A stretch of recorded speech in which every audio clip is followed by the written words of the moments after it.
eu gostaria que vocês localizassem comigo a carta aos Efésios, capítulo de número 5, e nós vamos localizar o versículo de número 22. Efésios, capítulo 5, versículo de número 22. Enquanto você localiza, eu devo informar aos irmãos que eu vou ler do versículo de número 22 até o versículo de número 33 do capítulo 5, e depois nós vamos prosseguir a leitura do capítulo 6, versículo de 1 até o versículo de número 4. A nossa gratidão a Deus por vocês estarem nessa noite mais uma vez na casa do Senhor e vieram com bastante disposição. Eu sei que durante a semana parece que a nossa rotina é mais intensa, alguns no domingo conseguem descansar um pouco, então participar do culto ao domingo parece que é assim um pouco mais tranquilo. Durante a semana é sempre assim um pouco mais sacrificial por conta do trabalho e das demais obrigações que nós temos durante a semana. Mas graças a Deus que nós estamos mais uma vez nessa noite num bom número de crentes e estamos agradecidos a Deus por ter todos vocês aqui nesta noite, amém?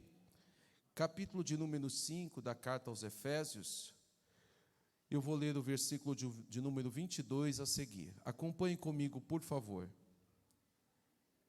Efésios, capítulo de número 5, versículo de número 22. As mulheres sejam submissas ao seu próprio marido como ao Senhor, porque o marido é o cabeça da mulher, como também Cristo é o cabeça da igreja, sendo este mesmo o Salvador do corpo. Como, porém, a igreja está sujeita a Cristo, assim também as mulheres sejam em tudo submissas ao seu marido. Maridos, amai vossa mulher, como também Cristo amou a igreja e a si mesmo se entregou por ela, para que a santificasse, tendo-a purificado por meio da lavagem de água pela palavra, para apresentar a si mesmo igreja gloriosa, sem mácula, nem ruga, nem coisa semelhante, porém santa e sem defeito. Assim também os maridos devem amar a sua mulher como ao próprio corpo. Quem ama a esposa, a si mesmo se ama. Porque ninguém jamais odiou a própria carne, antes a alimenta e dela cuida, como também Cristo faz com a igreja, porque somos membros do seu corpo. Eis porque deixará o homem a seu pai e a sua mãe, e se unirá à sua mulher, e se tornarão os dois uma só carne. Grande é esse mistério, mas eu me refiro a Cristo e à igreja. Não obstante, vós, cada um de per si, também ame a própria esposa, como a si mesmo, e a esposa respeite ao marido. Capítulo de número 6, daremos sequência a partir do versículo de número 1. Filhos, obedecei a vossos pais no Senhor, pois isto é justo. Honra a teu pai e a tua mãe, que é o primeiro mandamento com promessa, para que te vá bem e sejas de longa vida sobre a terra. E vós, pais, não provoqueis vossos filhos a ira, mas criai-os na disciplina e na admoestação do Senhor. Podeis tomar seu assento, por favor, enquanto nós vamos fazer aqui a exposição da palavra do Senhor. Hoje eu passei a tarde pensando, e eu já quero até pedir desculpas aos solteiros, que eu sei que na semana passada muita gente saiu daqui triste, porque a mensagem assim foi mais direcionada para os casais, né? Mas eu peço desculpas para vocês, mas um bom relacionamento entre o pai e a mãe reflete na vida de vocês. Então, indiretamente, vocês estão sendo abençoados através dessa ministração. Mas hoje eu passei a tarde e eu vou novamente fazer uma consideração aqui que vai sair um pouco daquilo que os irmãos de menor faixa etária costumam avaliar. Tem uma coisa que, para mim, me faz me aproximar muito das pessoas mais idosas. Eu tenho muitos amigos idosos, muitos. Eu tenho alguns que eu tenho uma lembrança muito boa, porque eles sempre me ensinaram muitas coisas. E eu vou contar para vocês o porquê que eu gosto tanto de me relacionar com pessoas idosas. Eu conheci um idoso que era um espetáculo. Eu não sei se aqui os irmãos vão se lembrar do irmão Francisco, o Chiquinho, que era o porteiro lá do Templo Central, na sede em Uberlândia. Eu não sei se aqui alguns dos irmãos se lembram dele.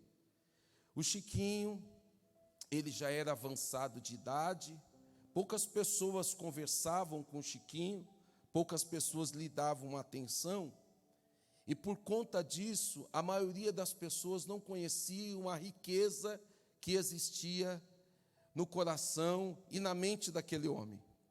O Chiquinho, poucas pessoas davam atenção, cumprimentavam a ele, mas ele era um homem extremamente culto, um homem extremamente inteligente, um poeta, uma pessoa que declamava poemas, que fazia rimas. Era um homem de uma cultura, assim, impressionante. Eu estou dizendo isso porque eu tive a alegria de poder conversar com o Chiquinho inúmeras vezes. Mas o que me chama a atenção nas pessoas mais idosas, aquelas bem mais idosas, é que as pessoas mais idosas eu as considero mais sinceras. Quantos aqui têm avó viva e avô vivo? Deixa eu ver. Eu não sei se vocês vão concordar comigo, mas eu não sei se é o tempo de vida que já é um pouco mais curto. Eu não sei se as pessoas já viveram muitas experiências, os mais idosos, mas eu tenho uma sensação que os mais idosos são mais sinceros. Os mais idosos, eles costumam falar aquilo que ninguém tem coragem de falar. Vocês já perceberam isso? Já notaram? E eles não fazem rodeios. Eu não sei se vocês já tiveram experiência com avô ou com mãe, assim, com bastante idade, mas eles não fazem rodeios. Eles falam de uma forma assim, desculpa o termo, mas bem rasgado mesmo. Eles não escolhem palavras, parece que falta-lhes tato para tratar com a gente. Normalmente os idosos falam assim coisas que a gente fala assim, meu Deus do céu, mas vó, não precisa falar desse jeito, né? Podia pegar mais leve, podia usar um termo mais brando, né? Mas eu gosto dos idosos por conta da sinceridade. Eu não sei se é a experiência de vida ou a sensação de que por qualquer motivo ou em qualquer circunstância, a pessoa pode partir, mas ela costuma falar tudo o que pensa. Vai que não dá tempo, né? Então, veio na mente, os idosos costumam falar. E eu gosto disso.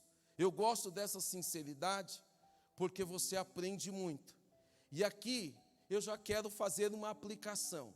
Nós aprendemos muito mais com a sinceridade do que com a falsidade.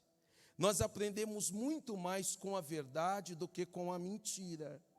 Nós aprendemos muito mais com a honestidade do que com a desonestidade. Os mais novos não.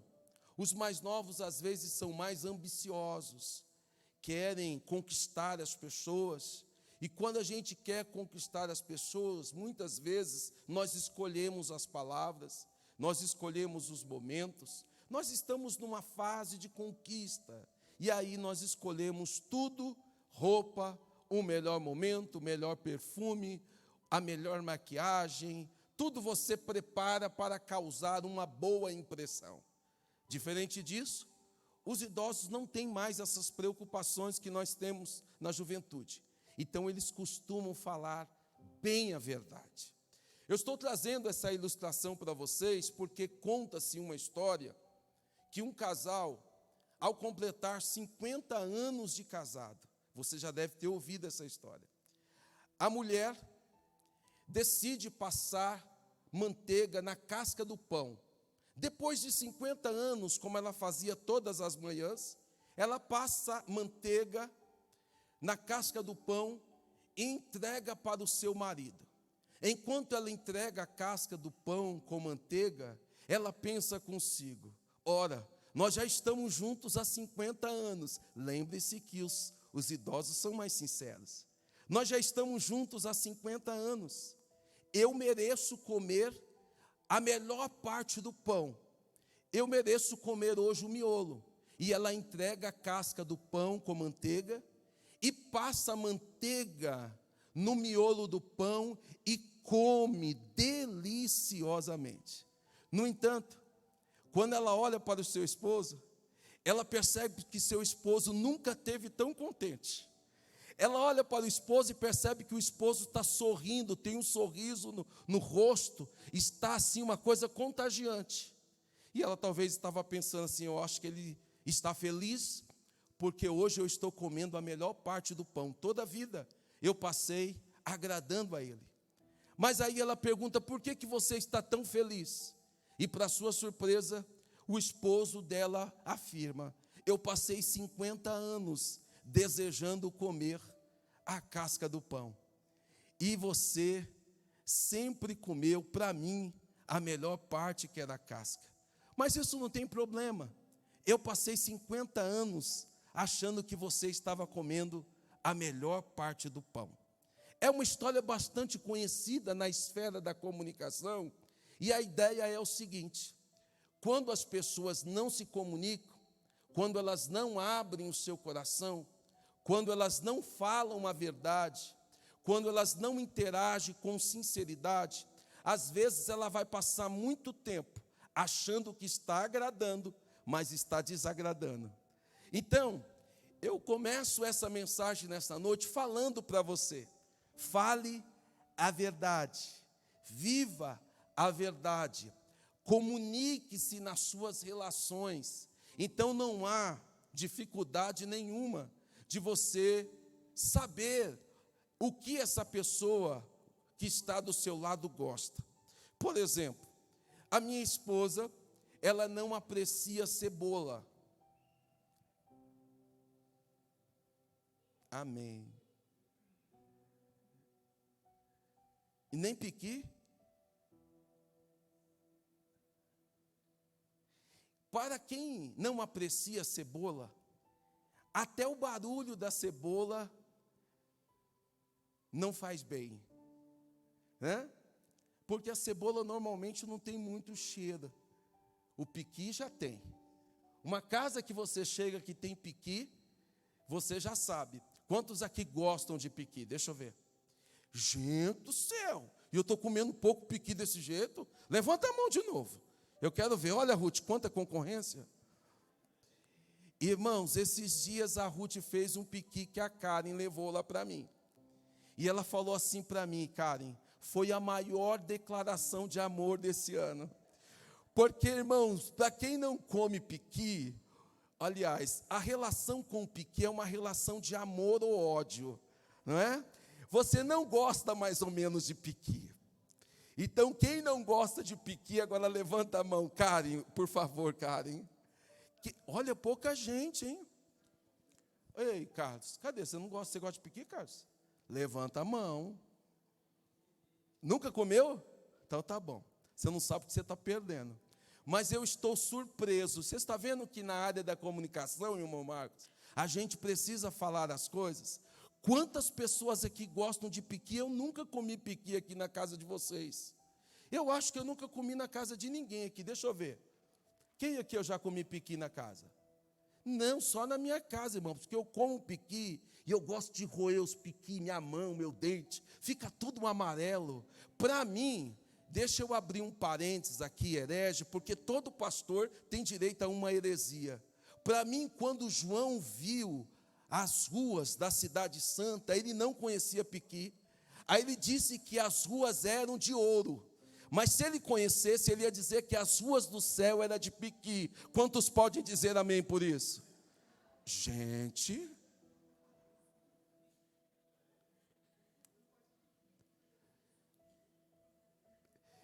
quem não gosta de piqui não vai para o céu. É a segunda, já estourou minha cota para hoje. Todo pastor, irmã Luzia, tem direito a uma heresia. Então a minha eu já contei duas hoje, viu, Alexandre? Vocês gostam de piqui? Quem gosta de piqui aqui? 2? Se eu não gosto, irmão, rapaz, que maravilha. Senhor? Rapaz, tudo que é amarelo é bom. Piqui, cuscuz, né? Que mais? Açafrão, angu, abóbora. Eu comi piqui lá, né, irmão Oscar? É bom você comer piqui na casa dos outros, porque quem come piqui não tem etiqueta, irmão. Vamos lá, uma mão levantou ali. Pamonha, verdade, olha que maravilha. Muito bem, voltemos para a palavra. Você está vendo o tanto que é importante a comunicação, especialmente na área da culinária. Quantos adolescentes aqui gostam de pequi? Deixa eu ver. 3. Arthur, você gosta de piqui? Então, quando você for no Fruto do Cerrado, você perguntar só tem de fruta, eu vou falar só tem piqui. Poucos gostam. Eu estou fazendo essa comparação com vocês, porque hoje nós vamos tratar de um assunto bastante interessante. Nós conversamos aqui um pouquinho sobre 3 tipos de relações. A relação entre a mulher e o marido, a relação entre o marido e a mulher, e a relação dos pais com os filhos. Se tem uma coisa que dificulta as relações, é a tal da comunicação. Comunicar-se é muito importante nas relações. E aí, esse texto que nós escolhemos é um texto que não é muito apreciado. Ora, nós acabamos de ler aqui no capítulo 5 e o versículo de número 22, que afirma que as mulheres sejam submissas ao seu próprio marido como ao Senhor. Porque o marido é o cabeça da mulher, como também Cristo é o cabeça da igreja, sendo ele mesmo o salvador do corpo. Como, porém, a igreja está sujeita a Cristo, assim também as mulheres sejam sujeitas em tudo submissas, ou sejam em tudo submissas ao seu marido. Um texto desse tem que começar com piqui, irmão, porque senão não desce. Como é que eu começo pregando aqui sobre sujeição, se eu não falar de uma coisa tão boa como o piqui? Tem que combinar. Então nós vamos falar desse assunto só para dar uma abertura hoje. E aí, olha que interessante, eu passei a tarde hoje estudando, Dani, e olhando para esse texto que ele não é muito lido, ele não é muito, as pessoas não gostam muito dele. Parece que é um texto até machista, né? É um texto assim esquisito para os nossos dias. E a gente até pula. E aí alguns palestrantes da área da família, eles costumam dar uma aliviada nesse texto. E eles costumam definir a submissão, olha, a submissão é uma outra missão, para dar uma aliviada, né? para as irmãs digerirem bem esse conteúdo. Mas eu fui estudar a Bíblia Sagrada. E aí, estudando a Bíblia Sagrada, não ri não, que vai chegar nos maridos. Eu estudando a Bíblia Sagrada, eu descobri algumas coisas bem interessantes sobre isso. Nós vamos usar um método aqui que na teologia é chamado de exegese, mas isso pula. É quase que uma exposição do texto a partir de uma leitura e interpretação e aplicação. É basicamente o que a gente faz sempre. E aí nós vamos tirar daqui algumas lições. Primeiro, eu vou dar uma aliviada, eu vou dizer que a submissão da esposa não é uma submissão retratada na inferioridade. Aqui, quando o apóstolo afirma que as mulheres precisavam ser submissas aos seus maridos, ele não estava dizendo que se retratava de uma inferioridade, ou de uma escravidão, ou de uma ação de desvalor pessoal, mas, na verdade, o que o apóstolo estava ensinando era outra coisa. Eu vou pegar primeiro aqui, porque o sujeito aqui são as mulheres, sejam submissas. Nós precisamos entender que essa expressão submissão, ela pode ser aplicada em dois ambientes. No ambiente militar, é a primeira aplicação dessa palavra Jean nos originais. Por que submissão? Porque dentro de uma premissa, dentro de um conteúdo militar, o termo submissão, ele significa estar sob o comando de um líder. A expressão submissão, ela está relacionada com a divisão de tropas. Ou seja, quando esse termo é utilizado num aspecto militar, está muito relacionado com a hierarquia. Ou seja, tem um comandante, esse comandante ele divide as tropas e dá a cada uma dessas tropas uma missão. Consequentemente, essas tropas que recebem essas orientações, o plano estratégico dessa missão, eles podem receber essa missão como uma submissão, porque um oficial, um comandante, alguém de uma patente superior, alguém que está numa posição de líder, está dando todas as ordens e as orientações para aquela tropa se submeter. Isso nas relações militares. Só que, embora a gente esteja tratando no capítulo de número 6, que nós devemos usar toda a armadura de Deus, é claro que o apóstolo Paulo estava sendo, de alguma forma, inspirado na figura de um soldado, mas quando o termo é utilizado nas relações conjugais, ela não se encaixa nesse aspecto de estar sob o comando de um líder. Na condição, no contexto conjugal, a expressão submissão não é uma atitude que está sob ordem, mas sob o ceder de forma voluntária. A submissão nas relações conjugais não se encaixa no aspecto militar, de que se porventura eu não me submeter, eu posso ser punido, eu posso ser castigado. Diferente disso, dentro de um contexto conjugal, a expressão submissão, ela dá uma ideia de uma atitude voluntária, observe isso, uma atitude voluntária de ceder, ou melhor, uma atitude voluntária de cooperar, de assumir uma responsabilidade de cooperação. Então, quando a Bíblia diz aqui, mulheres, sejam sujeitas aos vossos maridos, ela está dizendo aqui, mulheres, vocês precisam entender a responsabilidade de agir de forma voluntária no processo de cooperação do marido. É isso que a Bíblia está ensinando aqui.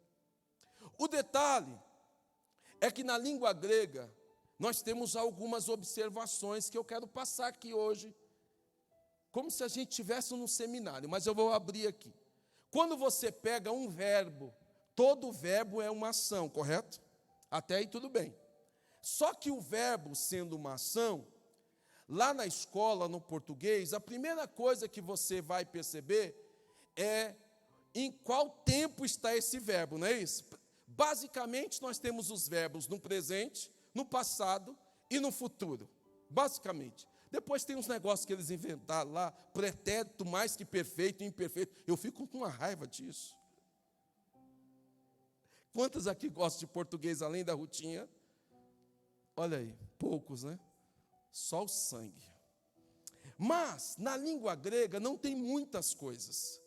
É importante você observar que, além do verbo que nós acabamos de definir aqui, que trata-se de uma atitude voluntária de cooperação, o verbo ou a ação de ser de submissas, ela está no tempo presente. O que é que isso significa? Quando Paulo está escrevendo, ele está dizendo sede submissas no presente dele. Quando eu leio, ele está dizendo sede submissa no meu presente. Então, esse texto aqui, para alguém, é um texto retrógrado, é um texto antigo, é um texto do passado, é um texto que não se aplica a nós. Engano seu. Nos originais, o sede submisso, ele é para amanhã, só para você ter uma ideia. Ele não é só para o passado, ele não é só para hoje, ele também é para amanhã. Quando você abrir a sua Bíblia amanhã, no capítulo de número 5 e o versículo de número 22, no tempo do verbo, o verbo está dizendo para mim e para você, sede submissos. Mas além do tempo, nós temos na língua grega o modo, e o modo aqui é o modo imperativo. O que é que significa isso? O modo imperativo é porque é uma ordem expressa de uma autoridade. Então, quando a Bíblia traz verbos no modo imperativo, trata-se de uma ação que não é opcional. Que não é se você está bem ou se você não está bem. Quando a Bíblia diz, quando a Bíblia traz algum verbo no modo imperativo, é porque há uma determinação da autoridade da palavra. Então, quando a Bíblia diz sede submisso, ela está dizendo, olha, sede submisso no modo presente e sede submisso no tempo presente e no modo imperativo. Agora, tem mais um outro detalhe que eu acho interessante. A língua grega também traz, além do verbo, além do tempo, além do modo, a língua grega também traz a voz, porque vocês sabem que tudo depende da voz. Os adolescentes aqui, dependendo da altura da voz, da mamãe ou do papai em casa, você já sabe, ele é o evangelista. Dependendo do jeito que me chama, eu já sei, é bronca. Não é verdade? Agora, se fala assim, Eliel, vem cá, Eliel. É de forma carinhosa. Para nós chegarmos mais próximo do entendimento do verbo, nós precisamos entender aqui também a voz. E a voz do verbo aqui não é uma voz alta. Tá bom? E não é uma voz baixa. É uma voz média. O que é que significa isso, pastor? Quando o verbo está numa voz média, significa que o verbo, ele traz um benefício para o sujeito. Então, quem está praticando o verbo numa voz média, ele está dizendo, eu estou levando lucro. Eu estou recebendo um benefício. Então, a partir dessa explicação, eu concluo que o verbo ou a ação sede submissas, ela passa por um tempo presente. Eu preciso ser submisso hoje. Por quê? Porque está no tempo presente, Do que modo? Imperativo não é uma opção. Eu preciso ser, porque há uma ordem no verbo, aonde eu preciso me submeter. Outro sim, há uma voz no verbo. Por que que eu preciso me submeter? É porque eu vou receber benefícios. Aí eu pergunto, quantos aqui querem a bênção do Senhor? Vocês levantaram com a voz de quem comeu a casca do pão. Quantos aqui gostam da casca? E quantos gostam do miolo? Pouca gente, hein? A ação do verbo aqui, eu não sei quantos já ouviram falar nisso. Quantos já ouviram falar nisso? Quase que ninguém, né? Então, sempre que você pesquisa, e aí, Jean, você que gosta do Strong, você vai olhar lá, e sempre que tiver na voz média, significa que ao se sujeitar, quando o sujeito adota a ação do verbo, que está no tempo presente, no modo imperativo, ele recebe benefícios. Então eu preciso abrir isso aqui para você saber. Eu faço essa colocação, irmã Beatriz, para nós multiplicarmos a ideia de que na relação conjugal, quando a mulher se sujeita ao marido, ela só ganha. Então, permita-me eu, que já estou chegando na idade, te contar uma verdade. Já vai para o casamento vocês sabendo, viu? Que quanto mais submissão, mais vocês ganham. Mas a submissão não é bater continência, não é escravidão. Eu já disse isso. Submissão é uma ação voluntária de cooperação.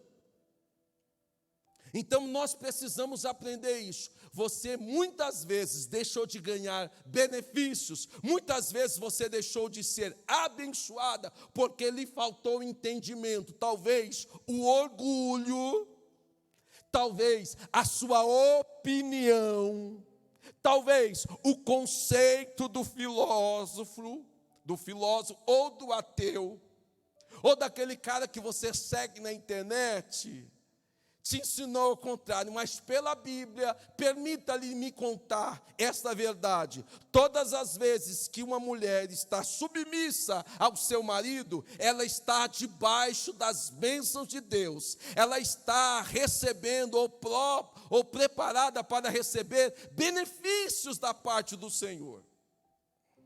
Agora o detalhe é que o verso diz assim: as mulheres sejam submissas ao seu próprio marido. Aí tem uma expressão aqui, como ao Senhor. Eu queria que você mantivesse a Bíblia aberta. Hoje não vai ter caldo? Não, né? Eu queria contar uma notícia boa para ver se alguém me acompanha mais essa mensagem. Sede submissas a seu próprio marido. O detalhe que é como ao Senhor. Quantos já tinham observado isso na Bíblia? Deixa eu ver. Ah lá, um irmão, outra irmã. Essa expressão como, eu também fui pesquisar. E sabe o que ela significa? Ela significa que a mulher precisa ser submissa ao marido na mesma medida que ela é submissa ao Senhor. O como aqui significa na mesma medida, tal qual você é submissa ao Senhor, tal qual você será submissa ao seu próprio marido. Então, essa recíproca é verdadeira. Quando a Bíblia diz como a seu marido, ela está dizendo assim, trocando em miúdos. Você é submissa ao Senhor na mesma medida que você é submissa ao seu marido.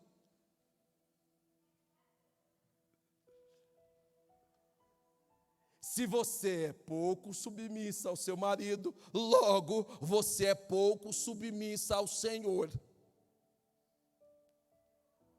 Isso daqui eu falava com o Mirandinha hoje à tarde, que eu faço um pré-estudo com o Miranda, que ele chega mais cedo e eu ainda estou aqui na igreja. Eu falei, esse negócio é pesado demais. A gente tinha que começar com miolo de pão e com piqui, não é verdade? Porque vocês, mulheres, já imaginaram que o seu nível de submissão ao Senhor, ele está tal qual o seu nível de submissão ao seu marido? Vocês já pensaram nisso? Isso aqui é muito forte, irmãos. Isso daqui ajuda as famílias funcionarem. Ajuda. E o texto deixa bem claro, a ação do verbo da submissão do marido, ela tem duas verdades, ou duas vertentes. Primeiro, como ao Senhor. E segundo, como a igreja a Cristo. As mulheres sejam sujeitas em tudo. Observe também o que está registrado no versículo de número 24. O texto diz assim, como porém a igreja está sujeita a Cristo, assim também as mulheres sejam em tudo submissas ao seu marido. Então há uma conotação aqui, há uma vertente, há um comparativo bem interessante. Primeiro, na medida que a mulher se submete ao marido, ela se submete ao Senhor. E assim como a igreja está submissa a Cristo, assim como as mulheres precisam ser submissas ao seu próprio marido. Então, as vertentes é sempre comparada com o Senhor e com a igreja. Observe isso. O paralelo que Paulo faz não é consigo mesmo, não é com a sociedade do seu tempo. A comparação que Paulo faz não é com o mais rico ou o mais pobre daquela época. A comparação que Paulo fala da submissão, ele não compara quem era judeu ou quem era gentil, não.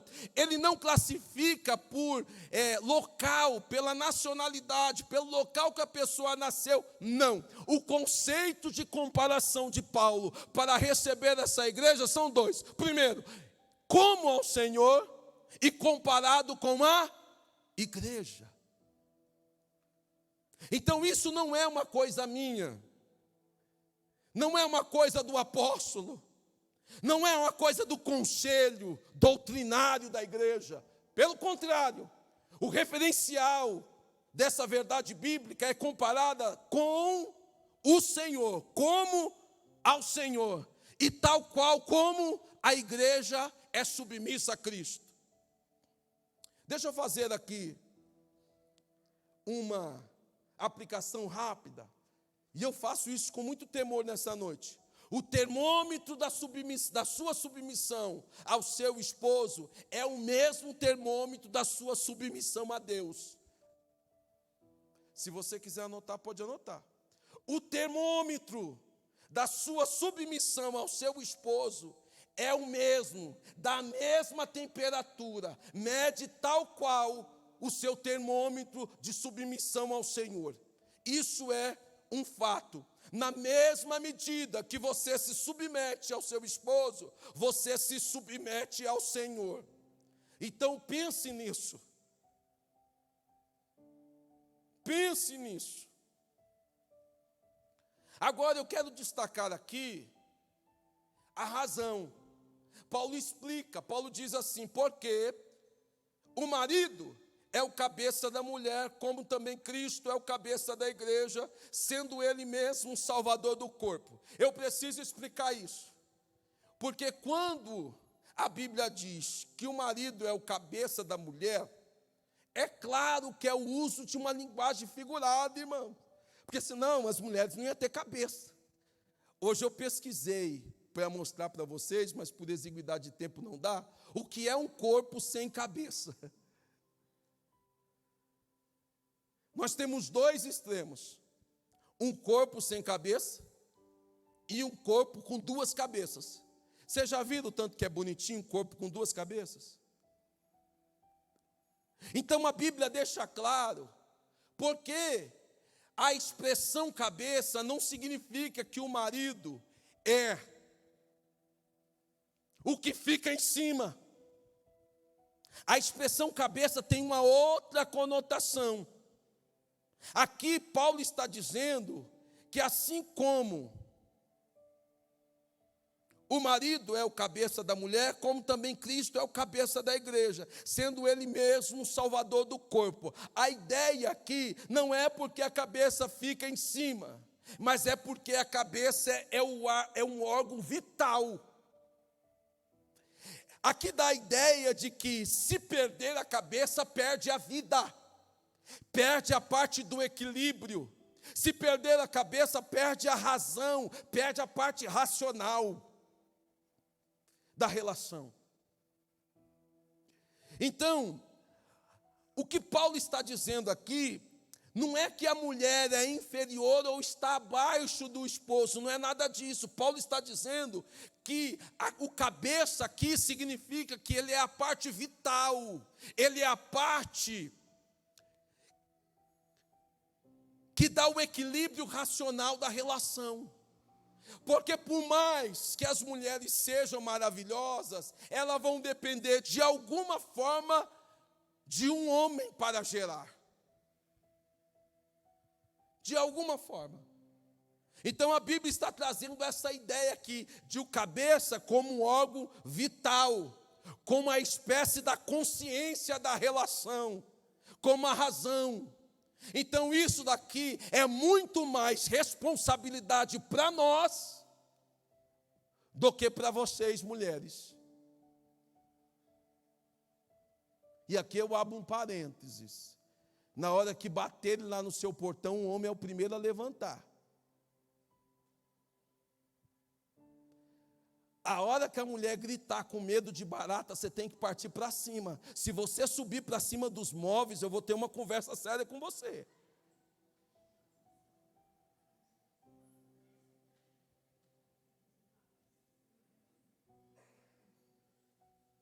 Faz assim, ó.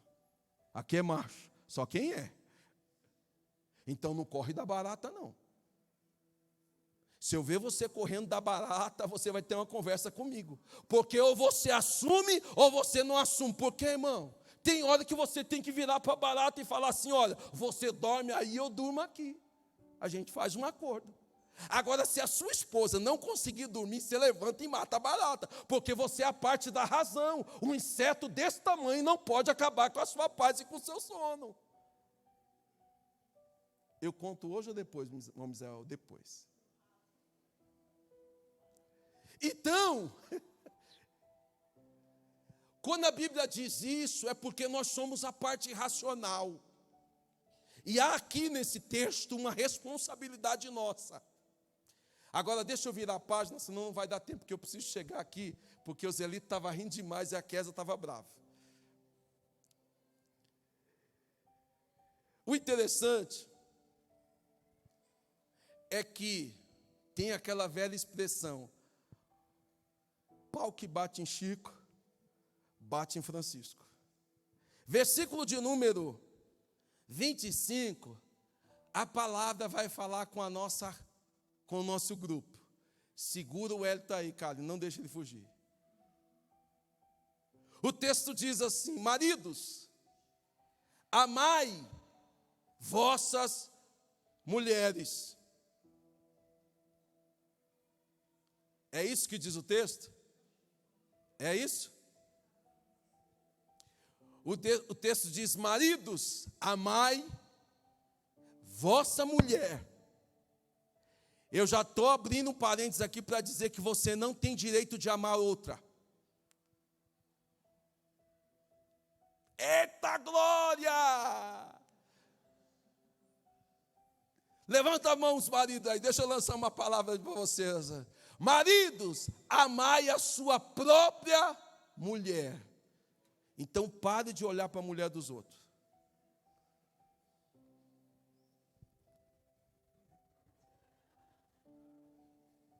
Dá glória aí, Zelita.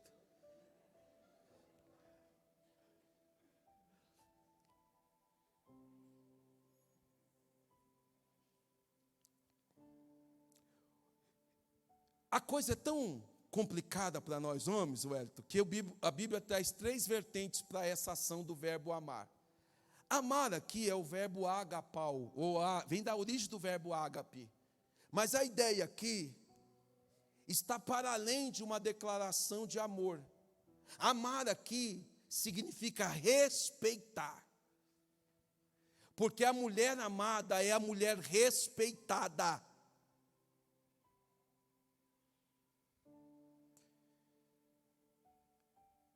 Respeitar no sentido de receber, acolher com prazer e gostar muito. Então, se você não tem vontade de voltar para sua casa, tem alguma coisa errada com você e com esse versículo aqui. Se você não gosta de estar com a sua esposa, tem alguma coisa errada entre você e esse versículo aqui. Se você não gosta de ouvir quando ela gosta de conversar, porque elas gostam de conversar quando a gente está com sono e cansado. E muito. Você demonstra amor quando você dá os seus ouvidos para ela. Porque você está demonstrando respeito. Se você viaja para você prefere dormir na cama de um hotel ou na cama de um alojamento e não prefere dormir na cama com a sua esposa, tem alguma coisa errada entre você e esse versículo aqui. Porque existem não só 2 vertentes, como a expressão para a mulher, existem 3. Eu digo quantas? 3. O texto diz assim: amai vossa mulher, como também Cristo amou a igreja e a si mesmo se entregou por ela. Então eu vou resumir aqui, que a vertente desse verbo amar aqui, ele também traz a comparação como Cristo amou. Então nós devemos amar as nossas esposas, tal qual, na mesma medida, com o mesmo termômetro.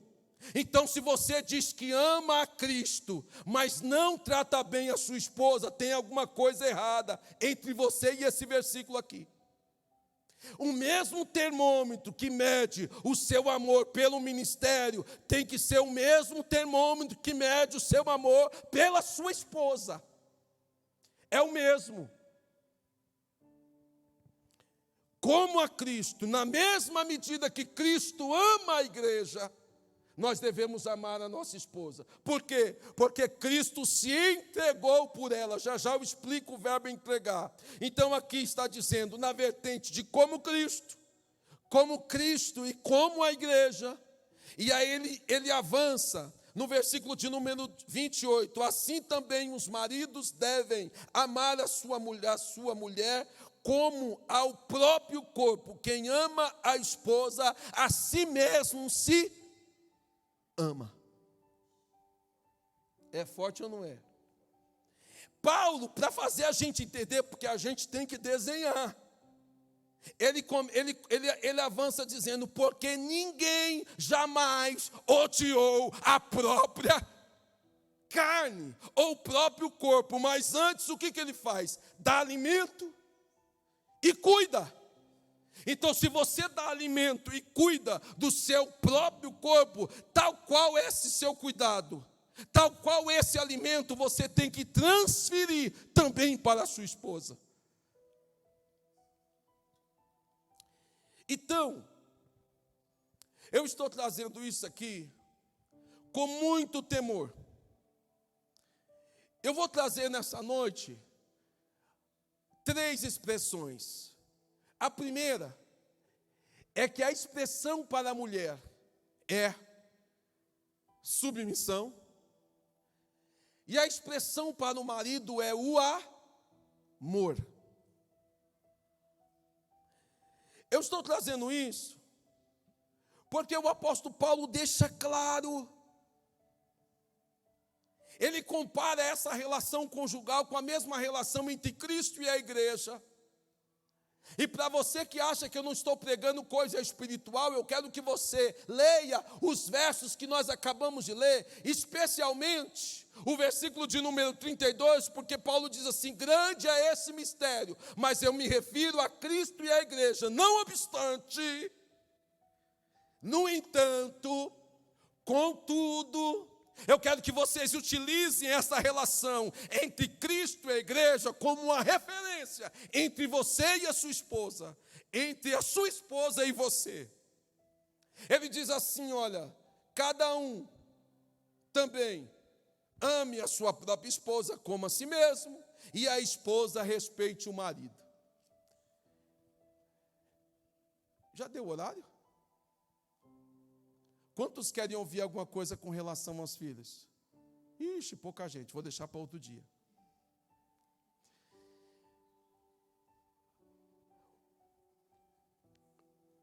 Eu vou aliviar para vocês hoje. Calma, Mateus. Mas eu vou falar dessa relação conjugal aplicada aos filhos. A esposa ser submissa ao esposo, o esposo amar a esposa. E como que deve ser o relacionamento do casal com os filhos? Capítulo de número 6, versículo de número 4.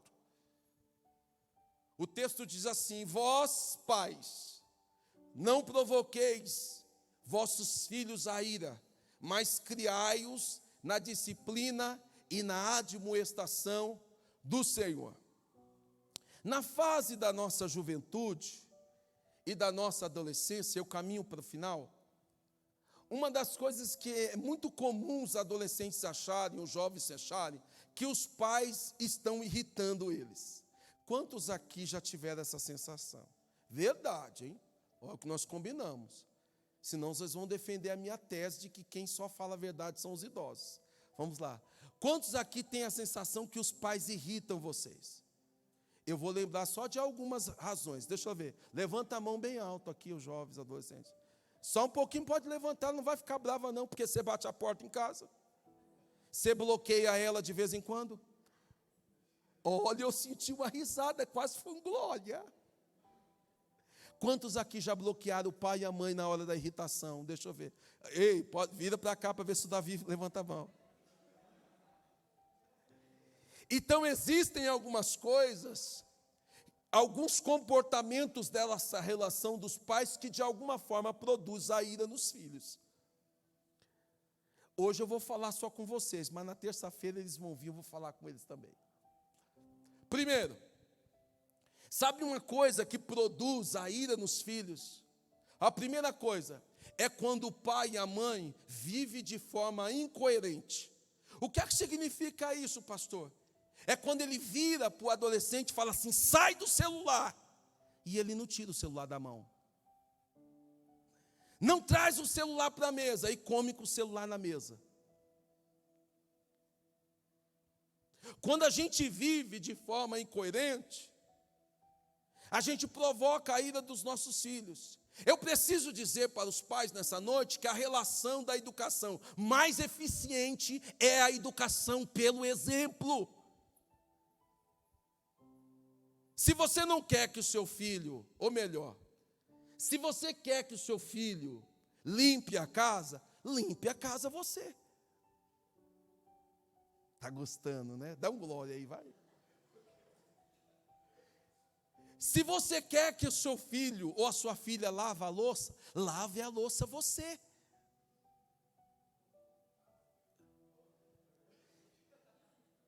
Fala a Deus. Se você quer que o seu filho venha para a escola dominical, venha você. Se você quer que o seu filho frequente o culto da palavra, como muitos estão aqui, seja o primeiro a frequentar. Se você quer que o seu filho seja pontual, não chegue atrasada. não chegue atrasado. Fala a Deus.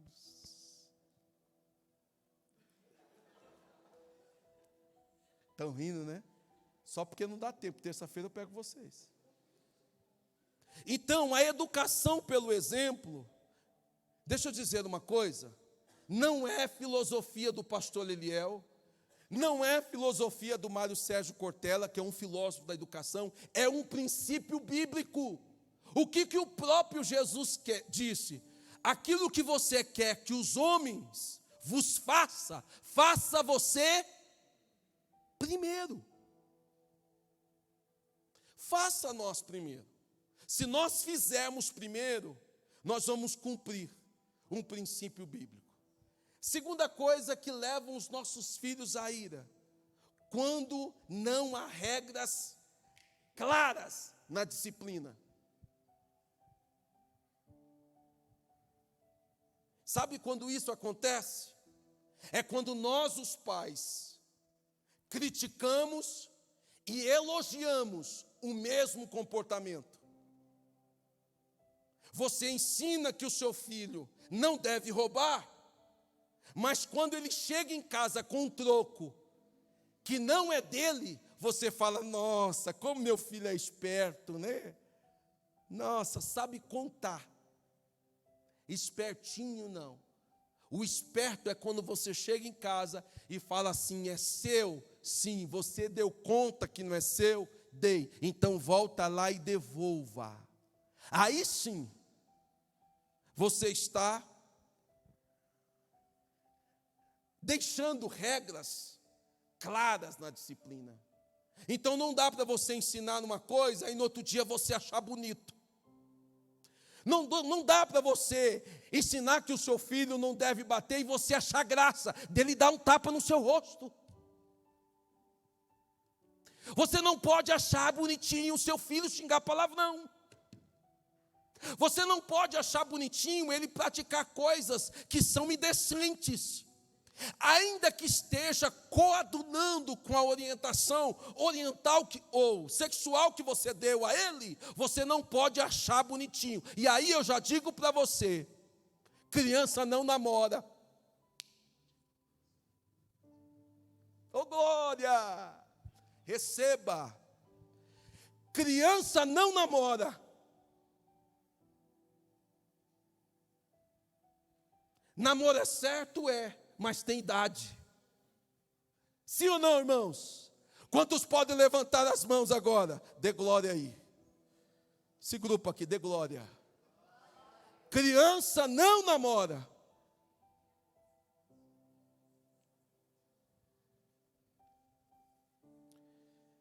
Primeiro, vivendo de forma incoerente. Segundo, quando não há regras claras na disciplina. Terceiro, quando não há diálogo. Então você, por favor, quando levantar, dê bom dia ao seu filho, abraça o seu filho, ainda que ele vai acordar mal-humorado, que levantar cedo não é bom, mas você já está ensinando ele, e você fala bom dia e insista, fala assim, cadê o meu bom dia? Sorrindo, para aqueles que têm a tradição, que eu acho muito bonito, vem cá pedir a bênção do papai e da mamãe. Então estabeleça essa comunicação. Não tem essa de acordar de manhã mal-humorado. Você não paga boleto. Aí fica até 1, 2 horas da manhã no celular, acorda cansado, estressado, e a culpa é do pai. Aí a mãe toda bonitinha levanta, prepara o café, deixa o leite, aí corta o pão de queijo do jeito que gosta, passa um requeijão, faz um ovo mexido, prepara tudo, e você com essa cara de mal-humorado, ora.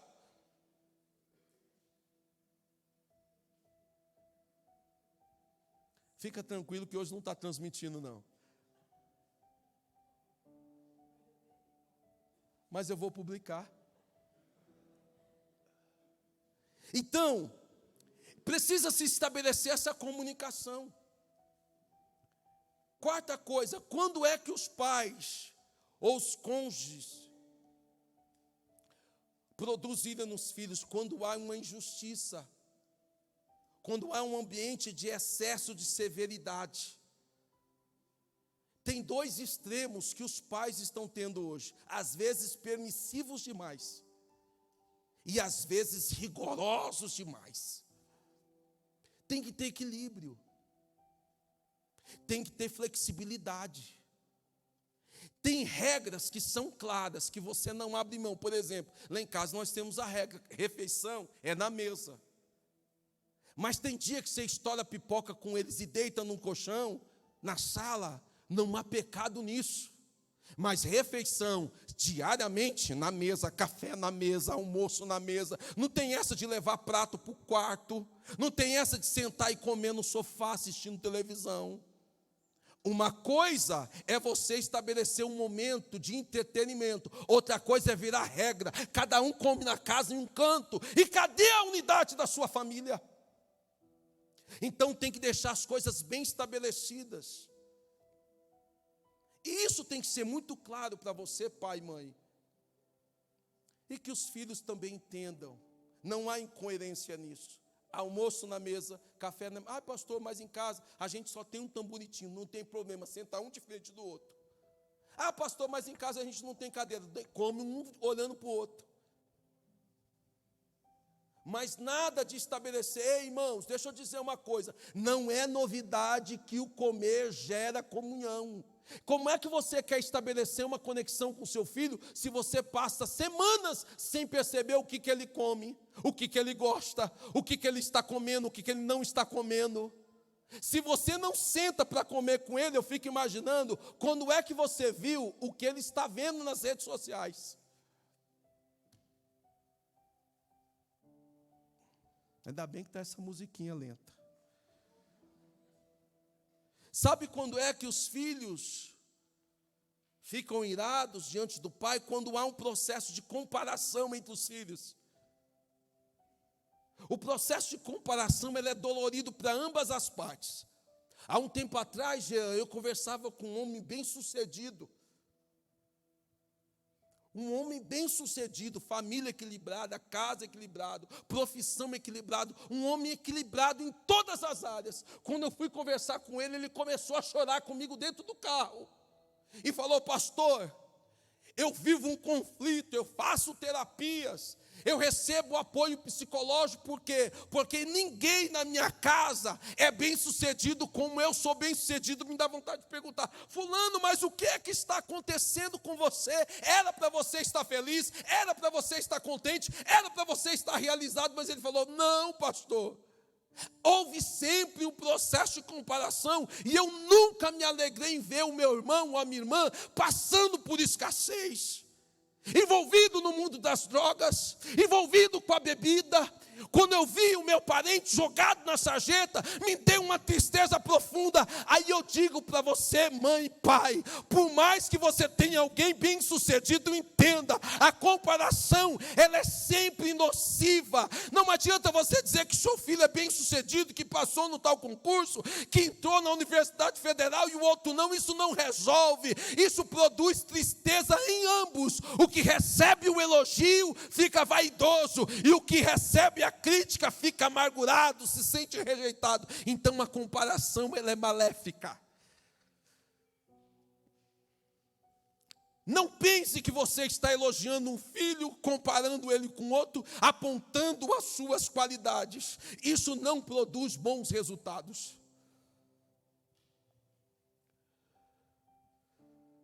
Eu concluo nessa noite.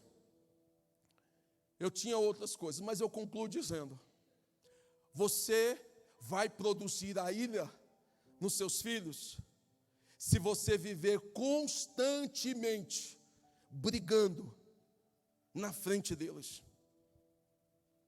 Ei, irmão, deixa eu dizer uma coisa: tem dia que a chapa esquenta. Tem dia que você está com o saldo do fruto do Espírito zerado, que o caixa está no vermelho. Por isso que a Bíblia diz em Efésios: não vos embriagueis com vinho que a contenda, mas enchei-vos do Espírito. É natural que tem dia que você está cansado, é natural que tem dia que você esteja estressada, mas calma. Eu sei que tem dia que a gente não consegue administrar. Eu me lembro uma vez que nós fomos na casa de uma amiga da Ruth. Era um evento lá em Uberlândia. E eu não consigo chegar nos lugares sem o endereço. Até aqui, vocês já perceberam, né? Eu chego com um aplicativo. Eu ligo e coloco no aplicativo, chego lá rapidinho. Eu não gasto tempo guardando o que a Ruth guarda. A Ruth olha o detalhe. A rua é a terceira, é a casa que tem a árvore, é a lixeira, é isso, é o muro que tá riscado. Eu não dou conta desse detalhezinho. Eu passo e vou direto no número. Eu vou lá ficar guardando essas coisas? Aí nós fomos, os meninos eram muito pequenos. E quem aqui conhece o bairro, a cidade de Uberlândia, o bairro Roosevelt, ali, eu não sei se é Roosevelt, quantos aqui conhecem o Roosevelt? Santa Rosa, ali aquela... Ô irmão, você chega naquele bairro, o bairro é redondo, não é? Diferente do Santa Mônica. Do Santa Mônica você pega uma rua assim, pega a outra assim, é igual quem já viveu ali no bairro Tibério. Irmão, aquilo ali é uma bagunça, para você entender, aquilo ali só o sangue do cordeiro. Quem conhece os bairros de Uberlândia sabe. E o Santa Rosa é assim, se entra numa avenida assim, se você não souber, você dá a volta no bairro inteiro, porque o negócio é redondo, você fica girando. E eu fui nesse evento com a Ruth, o aniversário da amiga dela, e uma pessoa boníssima, nós fomos até no casamento de uma pessoa agradável, inclusive, o nome dela é Aleteia. E a Ruth não pegou o endereço, irmãos, e eu fiquei bravo demais. Que já era umas 8h30, eu já tinha dado umas 3 voltas no Roosevelt e a gente não achava a bendita rua com uma árvore, com um muro, com tem assim, caçado. E eu fiquei bravo. E o meu filho percebeu, ele era muito pequenininho, o Luiz Gustavo. Que eu fiquei bravo. Imagina como é que a gente sai daqui sem endereço, uma cidade desse tamanho. E o tal do homem não admite que está perdido.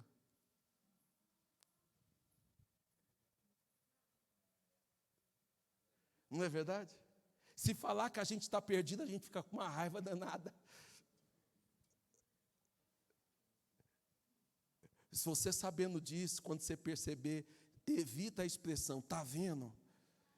Evita a expressão, bem que eu falei. Evita você dizer assim, se você me ouvisse mais, porque está, irmão, vai aumentando o termômetro. E se o marido estiver na carne, vai embora os créditos tudo. E eu fiquei bravo, Misael. Imagina, Ruth, como é que você sai uma cidade desse tamanho? Você não pega o telefone, não pega o endereço, não pega o nome da rua, não pega o número da casa. Eu fiquei bravo. Aí meu menino chegou na escola e houve uma atividade lá. E aí não conduziram bem uma atividade pedagógica com ele e foram levantar algumas questões. Ele citou, ele falou que eu tinha ficado bravo e chorou. Eu fui chamado na escola. Vocês sabiam disso? E é essas pedagogas que ficam fazendo esses processos aí, deixam a gente mais cansado ainda. Porque quando você vai aplicar um método, uma atividade avaliativa, um trabalho que envolve outras esferas do saber, você tem que saber que tem que ter responsabilidade nisso. Aí a auxiliar da professora aplicou uma atividade e o Luiz Gustavo só se lembrou disso. E eu nem falei mais nada, irmão, nem chamei aqueles nomes assim, espiritual, Deus de Abacuque, não falei nem isso. Fiquei bravo, mas não foi tão bravo assim. Eu fui chamado na escola. E a diretora falou assim, ô pai, você está com um problema com a sua esposa. Eu falei, misericórdia, irmã. Eu falei para a senhora, a senhora está maluca? Eu estou com problema com a minha esposa, eu me relaciono super bem com ela. Eu virei para ela, eu sou professor, eu sou teólogo, eu sou diretor de seminário. Você veio falar que eu estou com dificuldade no meu relacionamento? Mas é porque o estresse veio na frente dos filhos. E essa simples alteração que você tem na frente dos seus filhos, refletem, viu? grava na memória dele. Então, quando a chapa for esquentar, dá uma volta. Meu avô fazia isso. A minha avó era muito brava, minha mãe conta. Quando a minha avó saía da terra, ele ia para o meio do mato. Depois de umas 3 horas ele voltava. Sabe o que é isso, irmã Luzia? Sabedoria. Porque tudo que a gente faz na frente dos nossos filhos ficam registrados. Quer seja bom, quer seja ruim. Eu concluo dizendo, deixa seu filho ver, de vez em quando, você dá um beijinho nela. Não precisa ser toda hora, tá? Mas você abraçar mais a sua esposa. Deixa o seu filho ver você fazendo carinho, você servindo ela na cama.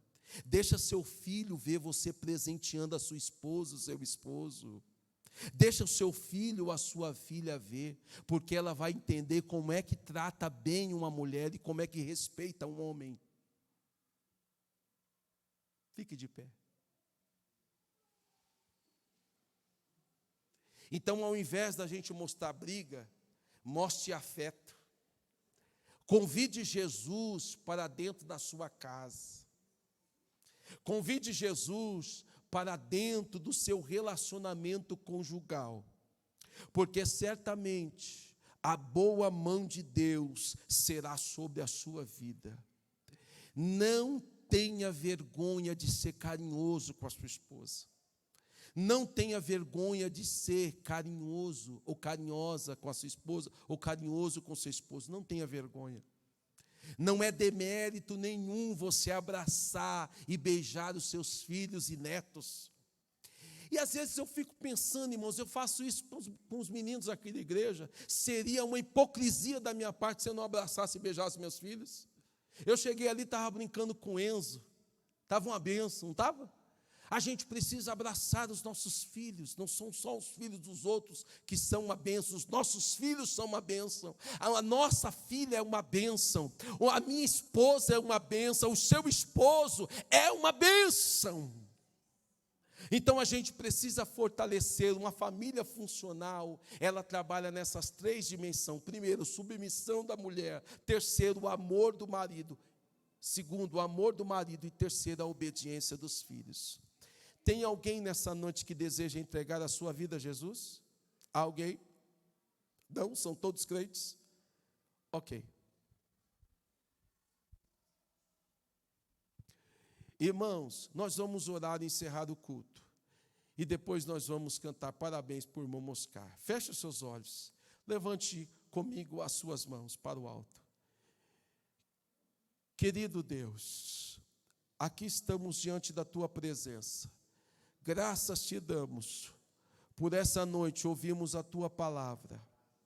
Pai de amor e de bondade, que a bênção do Senhor Deus Todo-Poderoso repouse sobre nós, repouse sobre as nossas vidas, que possamos cada vez mais amar a nossa esposa, que as esposas possam cada vez mais, Senhor, se submeter, ser submissa aos seus maridos. Pai, ponha tuas mãos sobre nós, que a relação com os nossos filhos seja uma relação mais saudável possível. Pai de amor e de bondade, em nome de Jesus Cristo, nós assim oramos e também te agradecemos hoje e sempre. Amém.